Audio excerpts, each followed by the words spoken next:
Yearly Guide for the Holy Week Liturgy. We have given the guide for Palm Sunday. We are now entering the yearly guide for Holy Week Liturgy in the Triduum. The Triduum is made up of Holy Thursday, Good Friday, and Holy Saturday. This particular guide is for the events of Holy Thursday. Holy Thursday falls within the Triduum. What is Triduum? The word Triduum is taken from the Latin root meaning 3 days, and it is a period of time that traces the final days of Jesus' life, his death and resurrection from the dead. The Easter Triduum begins with the evening Mass of the Lord's Supper and ends after the evening prayers at sunset on Easter Day.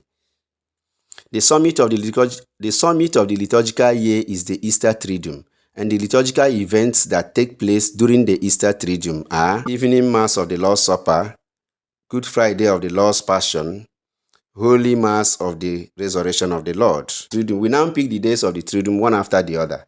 Holy Thursday, evening Mass of the Lord's Supper. On this day, Mass begins the normal way, with the tabernacle completely empty. There should be no Mass celebrated on Holy Thursday without the people of God. The Gloria is sung with bells rung. After the Gloria, bells remain silent until Easter Vigil before the bells are rung again. For the Gospel proclamation, incense may be used, but candles are not carried. The homily follows and should explain the principal mysteries of this Mass.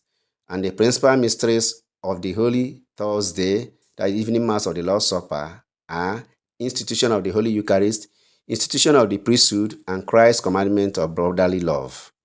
After the Gospel proclamation and the homily, it should be followed by the washing of feet. There is no credo, no profession of faith, or the usual I believe in God in the Mass of Holy Thursday. Rather, the prayer of the faithful is said after the washing of feet, and the Mass continues as usual with the offertory till after the post-communion prayer. After the post-communion prayer, there will be a transfer of the Holy Eucharist to the altar of repose or altar of reservation.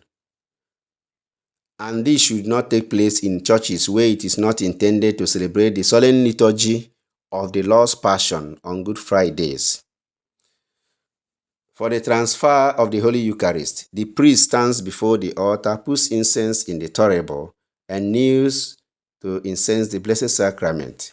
He then receives and puts on a white humeral veil, rises and takes the ciborium and covers it with the ends of the veil.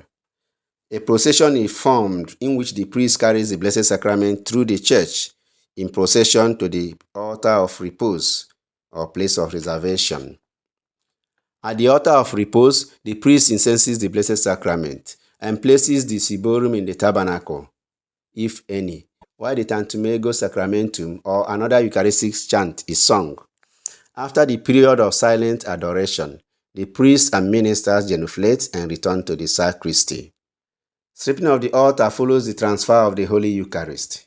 The altar is stripped privately, and crucifixes, if not removed totally from the church, they are veiled. The faithful are then invited to continue adoration before the Blessed Sacrament for a suitable length of time during the night, according to local circumstances. That brings us to the end of the liturgical guide for Holy Thursday.